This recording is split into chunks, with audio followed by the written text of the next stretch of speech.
Tell me about the moment you knew not just what to do, but how to do it successfully. Not the strategy, but shifting the actual operating reality. Across Asia, companies are setting targets high and planning transformation. But knowing what you need to do and successfully doing it are two completely different things. Big shifts are not solved with PowerPoint slides or by picking the right technology vendor. Transformations fail more often than not. Trainings end, workshops end, everyone goes back to doing things the way that they were before. New technology is introduced and after 2 years, killed. We've all seen it.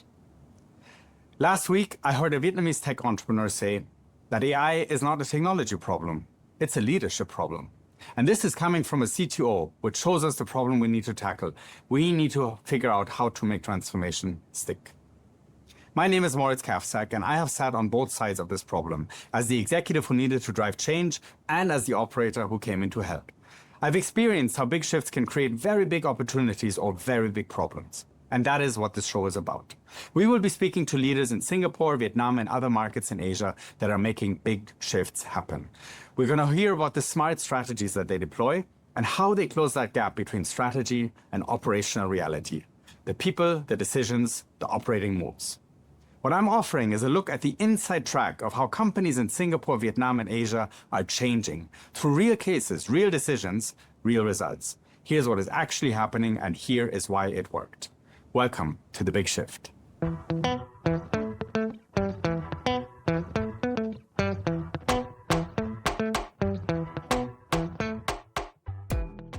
Why is this crucial now? If you look around the region, you see that ambition is higher than ever when it comes to digital transformation, AI adoption, operational excellence, internationalization, leadership succession, and other topics. The shifts are bigger and faster than ever before, but so are the stakes. However, the execution is not keeping pace.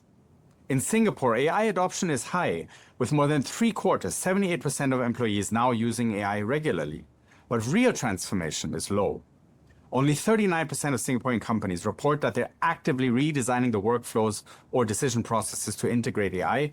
Comparing that with leading global companies where the same number is around 70%.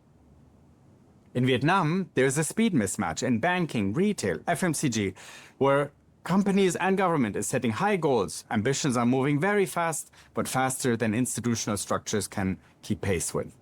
And this means that companies are solving capability problems through improvisation.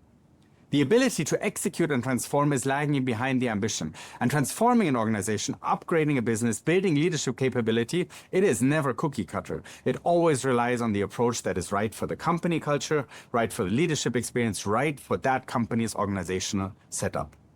For anyone who has ever worked to make change happen, we know the limitations are very real. The gap between knowing and doing is a big problem. And it's not a mindset problem, it's a capability and execution problem. Even if you have the strategy, you need to have the operational power to move it. Why is this different from previous growth periods? The speed of technology change is compressing the execution timeline. What used to take 18 months of organizational change, it now needs to happen in 1 quarter. That changes what capability building has to look like. But technology needs people and systems to grow with it. This means different things in very different markets. For example, Singapore, the talent hub of Southeast Asia, where the concentration of senior leaders experienced in driving change is immense. Here, leaders are going beyond training and project implementation to 1 level deeper. Job redesign, driven by new demands and technologies. When I talked to a leader of a big local company, he shared how he is approaching AI, not as a technology to be integrated, but as a tool that forces the organization to redesign every single job as well as the team interaction. In Vietnam, leaders and operators with the experience and tools to lead such a significant transformation are very few.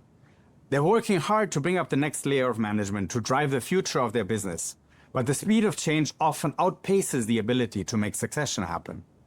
In the meantime, the saying, you know what you don't know, applies. It's really hard for business leaders in Vietnam to decide the right path to transformation without having the experience and bench to do so.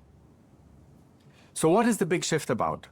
Drivers of change need allies, peers who have been through similar transformations. We will be talking to change makers, leaders who have been there and done that, to discover what making the big shift actually looks like. In Vietnam, we were speaking to a leader in the beauty and cosmetics industry who built a top differentiator in the interplay between brand and data. When he couldn't find an agency that was agile enough for his fast-moving plans, he set up an in-house agency that built their own data dashboard for daily, hourly iteration. Immediate, seamless, and over time, producing exponential results. In Singapore, we were speaking to the leader of a global bank who created new channels for personalized marketing to move away from sales reliance on branch and telemarketing. She created a working team and methodology that launched new products in record time and digitized transactions from 1% to over 70%. So join us as we talk to decision makers who made a call that changed how the company operates and to operators who delivered it on the ground. The question we ask, not what should companies do differently, but what did it actually take to do it? If you're in the middle of a shift in how you go to market, build your team, develop leadership capability, this is for you.